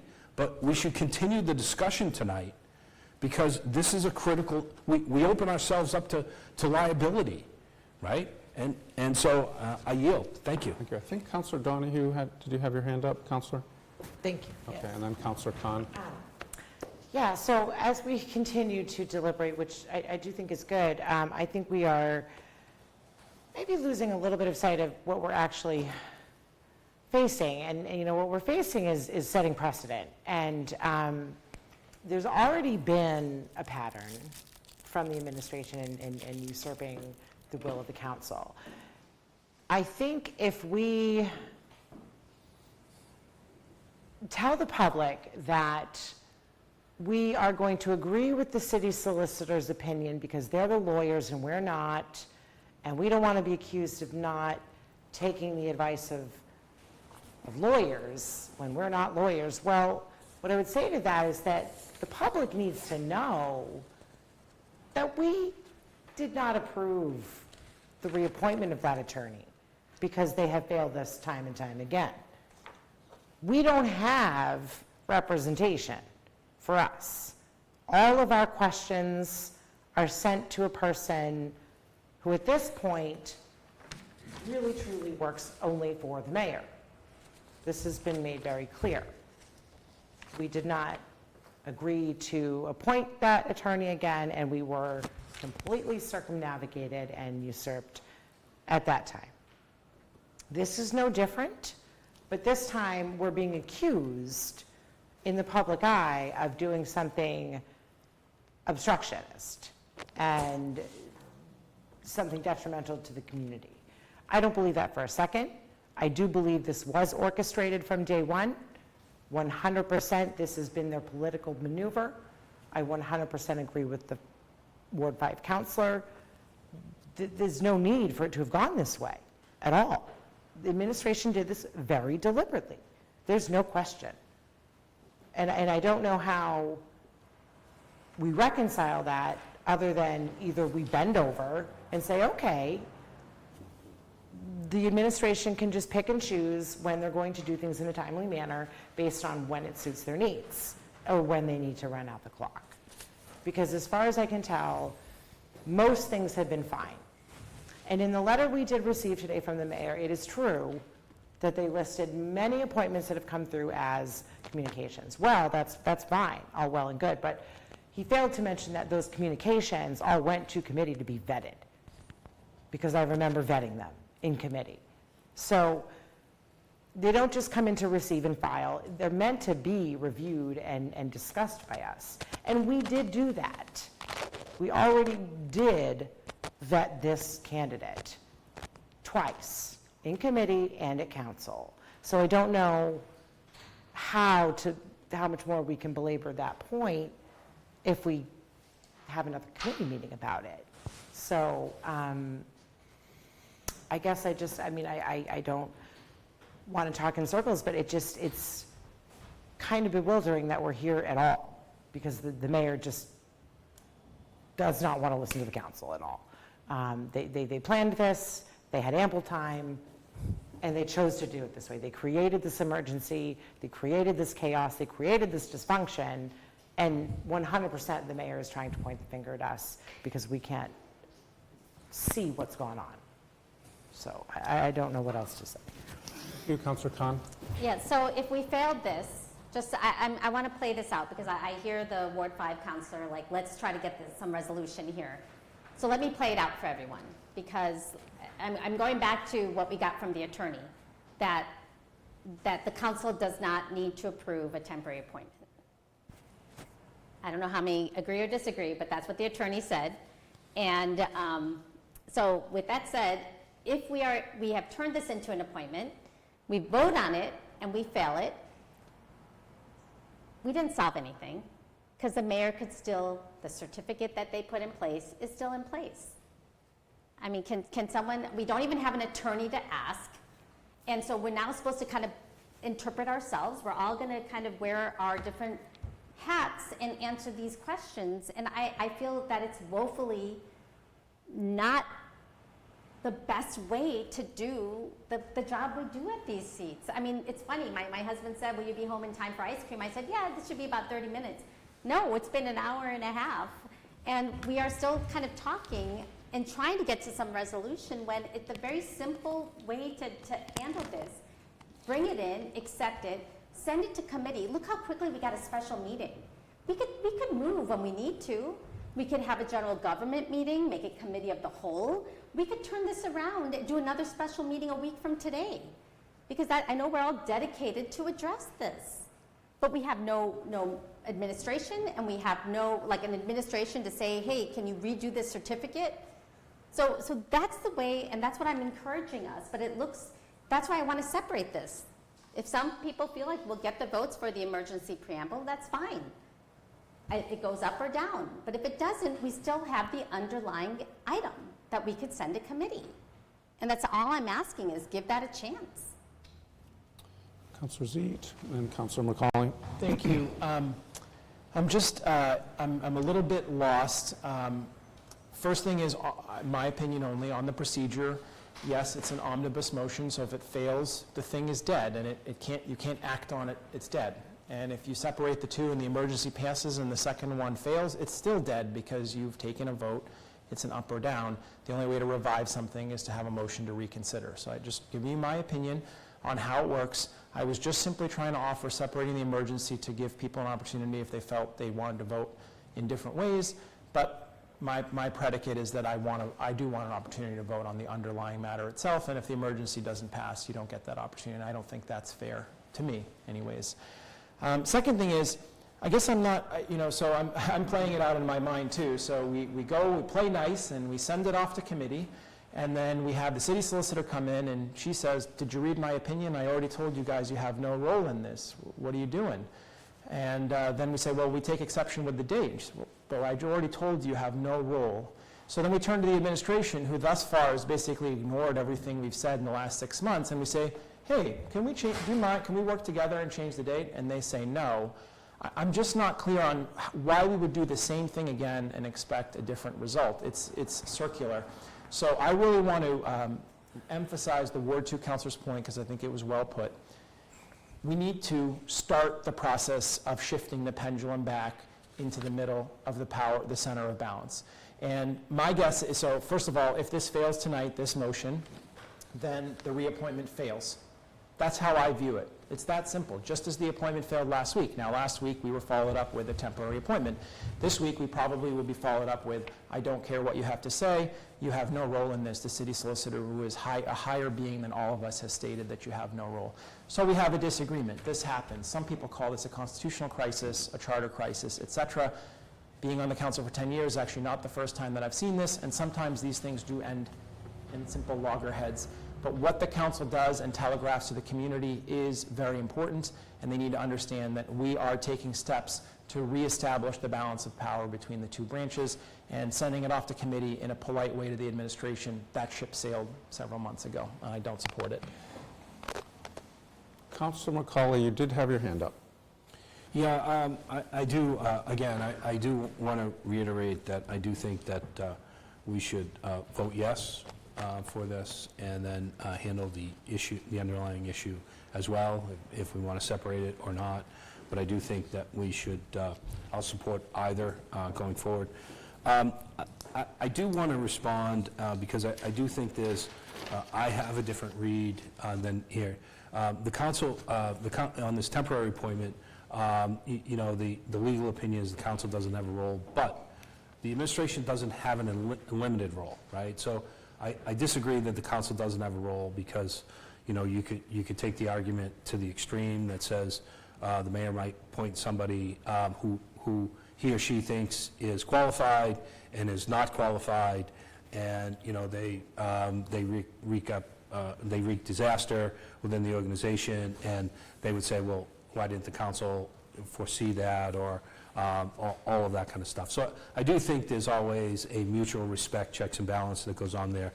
And again, I will always say that we've always been accommodating to the administration on this.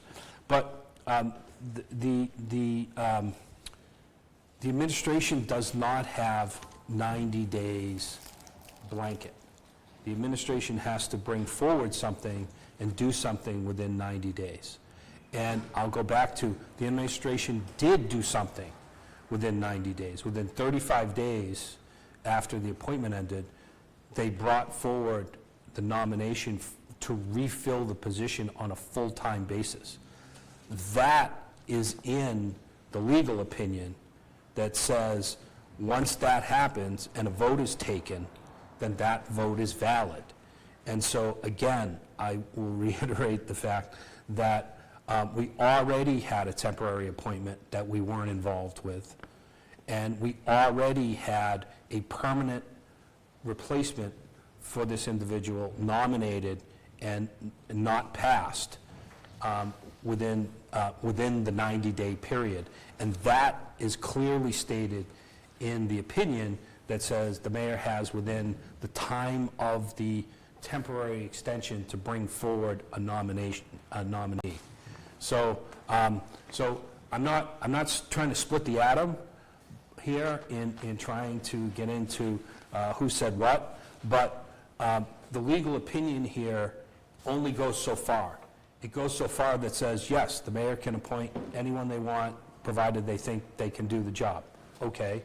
We would argue that we'd probably want to help you out with that going forward. Hey, we can disagree on that, and we'll solve that problem in 2030 when we update the charter on that.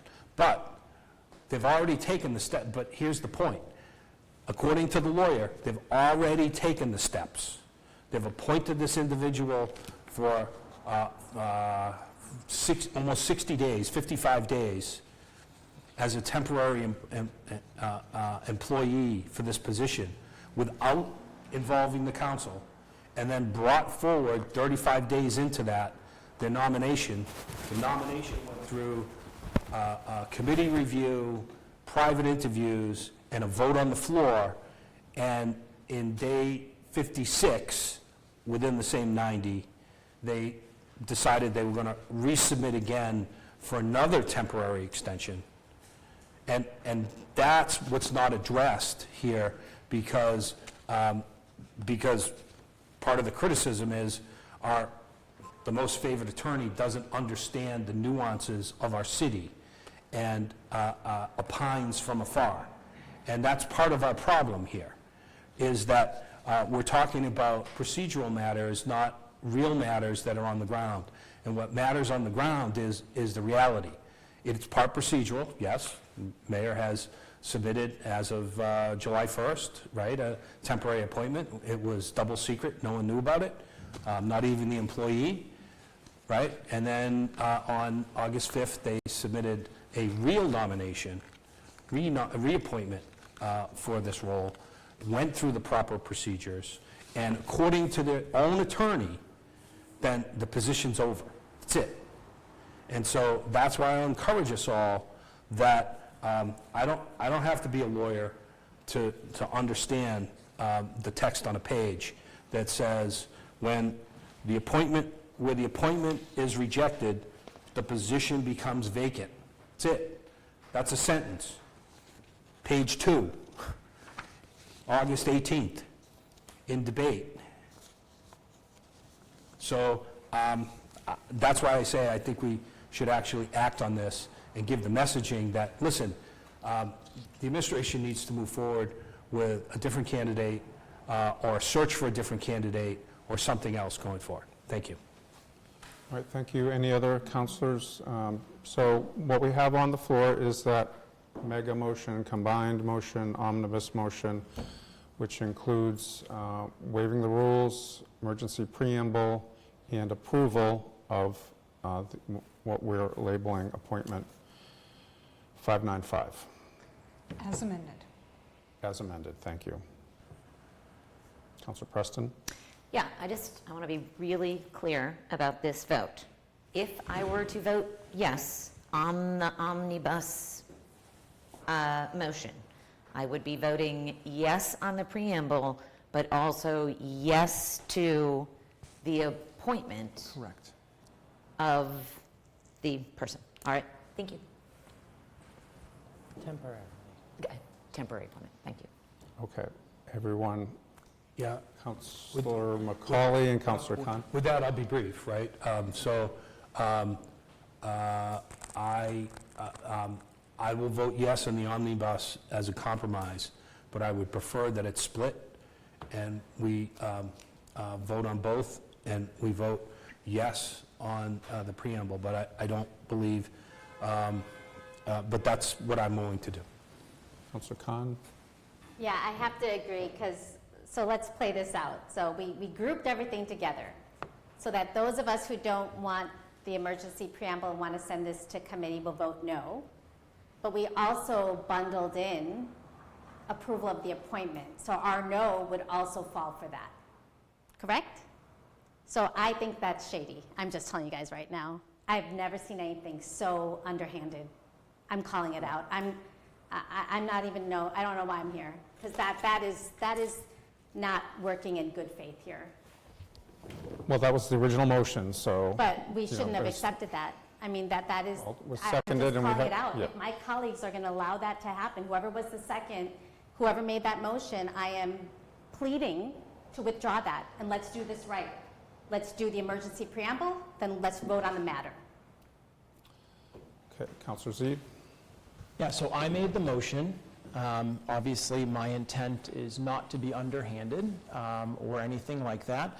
My only goal is I would like an opportunity to vote on the appointment tonight. And there are two ways to get there. One is a combined motion. Yes, you are then forced to have to basically pick your, first of all, it's not like it's easy because it elevates the motion to a supermajority, whereas the temporary appointment would typically only need a majority. So it's not without its own risk of its own, but that's one option. The other option is we can vote on the emergency preamble, and if, and only if, that gets to 8, then there would be a second vote on the matter itself. It has been clear in this conversation, I don't think we can get to 8 on the emergency preamble, which means there would be no opportunity to vote on the underlying motion. This is not underhanded, as I've stated several times on the floor. The timing itself is almost as important as anything else in this whole debate, because we have been essentially put into a position where the timing has become so crucial. And what I'm trying to explain, what I've tried to explain, is if this goes to committee, the argument will be that the council's still adjudicating it, and so the person's in a reappointment process, and that can continue, whether it's for one council session, one cycle or 2 cycles or whatever it is, or general government can or can't meet. It is subversive to the residents of Newburyport. If there are 8 to get to the supermajority for the emergency preamble, I'm more than happy to do that. I just want my chance to vote on the appointment tonight, and others can then also vote the way they want. So who's using the process? I suppose that's a debate for all. Can we get to 8 on a supermajority? I count to 7. Okay, several hands all up at the same time. Councilor Wright, Khan, and then McCauley. So as I understand it, if we vote yes for the emergency preamble, without further debate, we're also voting yes on the appointment. Correct. As amended. As amended. That's right. Yeah, it puts, I'm in favor of the emergency preamble, but I would like the opportunity to vote no. Well, that's why I'd asked a couple of times if that's, and again, that is what's on the floor, so that's up to the motioner and seconder, and Councillor Khan and then Councillor McCauley. Well, no, I feel like they need to withdraw that, the second and that's why I'm asking. Councillor McCauley. I have a question for you, the chair, who's also, the council president, who's also chair of general government. You have a meeting coming up on Monday as well, right? We do. Could you commit to the body that if we voted and took it to committee, that you would hear it on Monday and then bring it forward the following week, so we're not waiting another month going forward? We could do that. Yeah, I would try to get, and again, speaking procedurally, and I've been, kind of forced to keep my mouth shut, which is sometimes welcome and sometimes not. Yeah, I mean, I personally think legal input is helpful. I know there's not a lot of, trust and faith amongst some and others who are also not interested in hearing from the administration, some who are, but I would make every effort to get somebody from that firm and somebody from the administration. On this Monday's meeting? Yeah, we're within, it would need to be posted by tomorrow. Right. That's why I'm asking, because I think that might, that might have some impact in terms of getting the preamble through, so that we could either vote on the approval as amended or send it to committee for conversation, but yeah, I would just that commitment on your side. Yeah, I think we could do that. And again, it needs to be posted by tomorrow. I forget what time. We changed our time for Monday night. But I would also say, I mean, if that's the will of the council, the mega motion could be withdrawn and it could just be a straight referral to committee. And again, yeah, I'd commit to bringing it back out to the full council, again, getting that additional input. I don't know if that time works for everyone, committee of the whole, and then it's not delayed another couple of weeks. It could be for whenever that next council meeting is, which is the following Monday, I believe. Councillor Zeid. Thank you, Mr. President. So my colleague at large is entitled to her opinion of the sort of what the intent is behind the motion, but let me give you mine.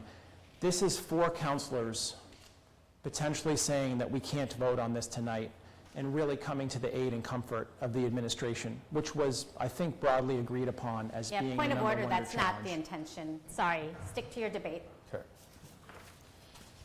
Mr. President, if I may address you as opposed to an individual councillor who does not have a gavel, I would just say that that's the intent. I'll be happy to divide the question. I want to be clear on what's going to happen. So if the emergency preamble fails, then we basically have no choice but to refer this to committee. I will not support referring it to committee because I didn't come here tonight to reinforce the bad behavior of the administration. I came here tonight in a special meeting to put our foot down and make a difference for what is going to happen in the future and to try and atone for some of what has happened in the past. Okay, thank you. So I will withdraw the motion, and I'll make a motion to establish an emergency preamble and waive the rules as a single motion around, again, the need to create clarity on this issue as soon as possible, given the considerable public debate and conversation that's already been had in several committee meetings, council meetings, and now a special council meeting. As the seconder, I accept that and second the new motion. So the motion is to waive the rules, emergency preamble, leaving aside the approval or referral to committee of the... You don't need an emergency for referral, but it would then correct. offer the opportunity for a motion to approve if the emergency is to pass. Okay, so that's the motion. Emergency preamble needs supermajority. Waiver of the rules. And waiver of the rules. Okay, everyone clear? Clerk, you're clear? All right, roll call. Councillor Granis? Yes. Councillor Harmon? No. Councillor Khan? No. Councillor Lane? Yes. Councillor McCauley? Yes. Councillor Preston? Yes. Councillor Shan? No. Councillor Wright? Yes. Councillor Zeid? Yes. Councillor Donahue? Yes. Councillor Cameron? No. Motion fails. Motion to refer to general government And committee of the whole? and committee of the whole. Second. Okay, discussion. Councillor Zeid. So as I've been stating, but I want to go on record again, we have just failed yet another opportunity to hold the administration accountable. That's the choice and the will of the council. I will not support sending this to committee just so we can hear the city solicitor and administration give us the same story we've been receiving in letters. Huge opportunity lost for the residents of Newburyport. Thank you. Councillor Khan? Yep, it's not. Actually, it's a great opportunity. We have been having so many individual conversations that the public is not privy to. We have emails coming in on solicitor opinions that the public does not know all about. So let's get it out there transparently. And I'm saying right now, this is not to give the administration a pass. I want to clarify that. It's unfortunate that was said about the four of us who actually want to have the conversation, to want the administration who's absent here, to have them in the room with us, to talk and hear from us face to face about, and I'm going to ask Council President to make sure that they are invited. Actually, the mayor is an ex officio member of general government, right. But this is how things get done with collaboration. Because as I mentioned, if we went ahead and approved that, it means nothing, you guys. No one's really honing in on that. The mayor could still do what he's doing. But what we're now doing is we have that, quote, certificate that we've heard is really the vehicle for this, and we talk with the administration about it. We possibly get them to think of other people, to probably even withdraw the current person that they put in. This is where we have the conversation. That's what committee meetings are for. So yeah, so I think this is a win, and I want the public to know that this is an opportunity to hear all the information that we've been getting, and to have the administration here in front of us to answer and own up to a lot of things. Okay, so motion on the floor is to refer to General Government, Committee of the Whole, made and seconded. Councillor Preston? Yeah, thank you. I really do understand everyone's stance here and all the arguments. But I do want to be really clear about one thing. This does not mean we are going to have collaboration with the administration. Collaboration between the administration and the council does not exist. It has not existed for quite some time. I think that's pretty clear to anybody who follows along the council or frankly really reads the paper. And you know, it's a really unfortunate thing. And you know, I think at the end of the day, no matter what we do with this, the administration's going to do whatever the hell they want to do. Oh, I'm sorry, I did not mean to say that. I'm sorry. The administration is going to do whatever they want to do. Whether we make this a temporary appointment or if we say no to this temporary appointment, no matter what it is, the administration is going to simply do what they want to do, because there is no collaboration between the administration and the council. It does not matter what the council does, the administration will just subvert that and go around it. And you know, I will say yes to it going to committee. I don't think it's going to get us any further ahead. I really don't. I think they'll make all the same arguments that hold no water with me, that have not in quite some time, and we'll just end up in the same place, and the administration is just going to do what they want to. There is no collaboration. I can't stress that enough. All right, Councillor Khan? Yeah. Yeah. Even if we actually took the matter up and we voted no on it, they're still going to do what they want to do. I just want to say that's still there. So this is one option as opposed to that. This is one option to actually try something. Councillor McCauley? Yeah, so, you know, the lack of collaboration is disheartening for all of us. It's frustrating for those who try to want to get things done and accomplished. This is a note to everyone, is that it is critical that the council lobby for and get their own city solicitor going forward, whatever the dollar amount is, because, look, we had a bunch of misdirection and untruths that were flying around till we actually hired an attorney, and then we found out the details that were going on behind the scenes. And that was eye-opening to a lot of people. This is a situation where the council, we don't have an enforcement arm. The enforcement arm is the executive branch. And we, most of the time, live very happily in that symbiotic relationship where we write the laws and we expect them to execute and enforce those laws going forward to the best of their ability. But what we've seen is a breakdown in enforcement and a breakdown in respect of the laws that the city council passes going forward. And the only way forward is to have our own attorney, our own legal representation, You know, as I have stated, many of these legal opinions aren't really legal opinions. They're opinions written by a lawyer. And legal opinions would have case law, they would have precedents, they would have all these things. Having somebody tell me what the words say out of the charter and, you know, emphasize it so that, you know, I understand what they're trying to say, that's not a legal opinion. That's an opinion written by somebody who's a lawyer.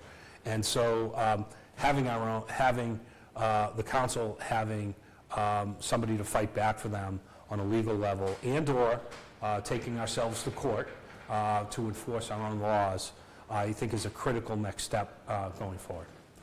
Thank you. Okay, any further discussion? Councillor Wright?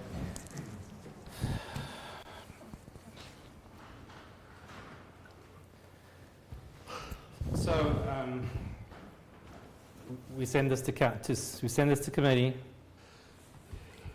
The administration either shows up or doesn't show up, like they did tonight. They're not here. They may not come on Monday.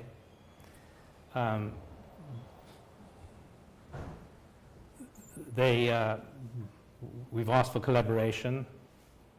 They've already said, as far as they're concerned, the appointment dates, the August date, not the July date.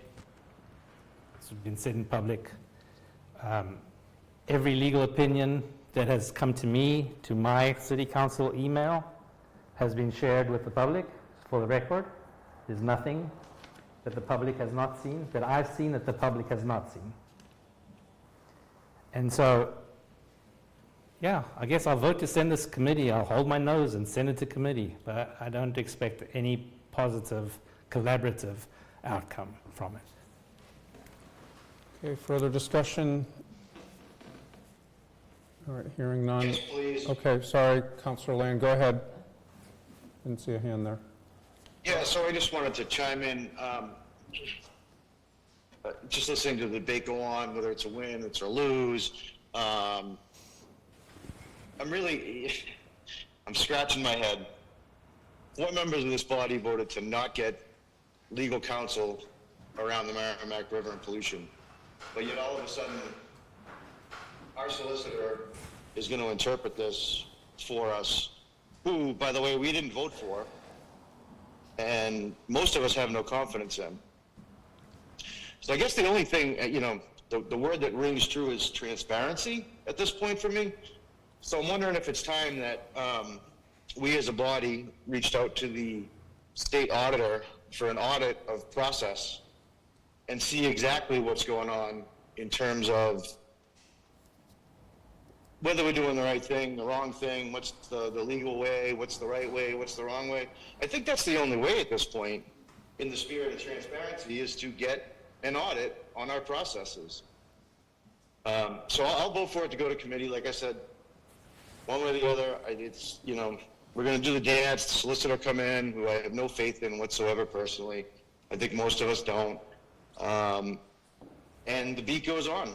So with that, I'll yield and can't wait for the meeting. Thank you. Councillor Zede. Thank you, Mr. President. I apologize truly for standing up again, but I just want to give you, to see if I can prophesize what might come next.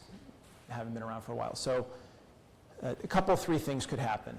The administration could show up and give us the same answer.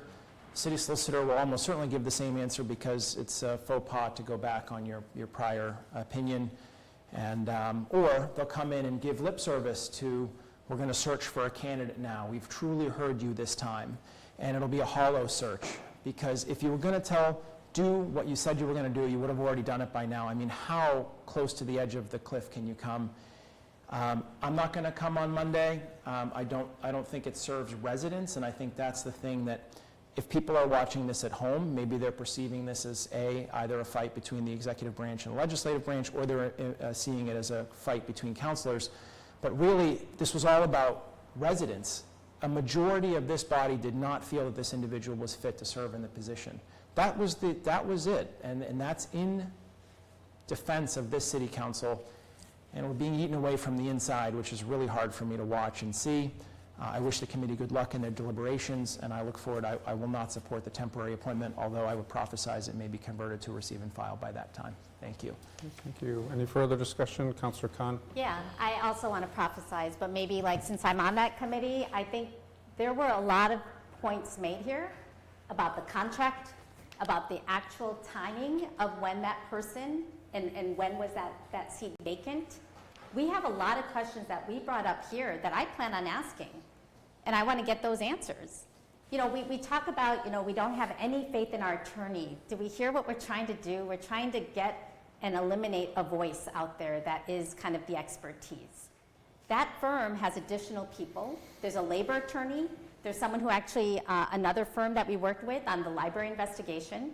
There are other people we could bring in. We do have a small budget, you know, that we could actually spend some money and get someone else here. That's why we have to be solution-driven, everyone. I encourage all of us. There were a lot of issues and problems raised throughout just this conversation. I don't want to think the last 2 hours were useless. They were not. If we go back and listen to all the statements we've made, speculations we made, questions we asked that we looked around vaguely wondering, where's the administration to answer this? Well, this is now our opportunity. And I encourage all of you here to come to that meeting, because now you're going to hear some of those answers. You've seen us do this before. When it was time to approve the library investigation, we did that tough conversation in committee. And it wasn't easy, but we got where we wanted to there. And I see the same thing playing out here. This is a great opportunity. Again, this is where we can control the conversation. Again, Council President, we are looking to you to ensure administration is there, to ensure that we have a legal representation, whether it's the labor attorney or another one from the firm that we've engaged with. So no, I'm optimistic here. I'm not gonna be, I really do think we could get to a place with the answers and maybe get a revised certificate. That's ultimately my goal, because I have recognized only the mayor could do this. So to get the mayor to do this, I need to work with the mayor. I'm not trying to get them and the same individual through. I heard the vote, I respect the vote from last time. The person that we rejected, I will continue to not speak in favor of because we rejected. So I want to know who else is there. So that is my intent with this meeting, and I really do hope it's committee of the whole. I hope a lot of my colleagues come.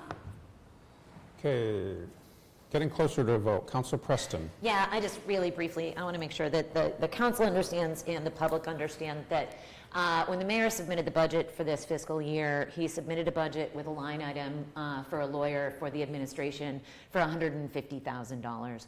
He submitted a line item for the council to have legal representation for $2,500. So a little bit of lopsidedness there, and unfortunately, we have spent that line item, overspent that line item this year, engaging in another attorney who indeed did disprove an opinion from the city solicitor.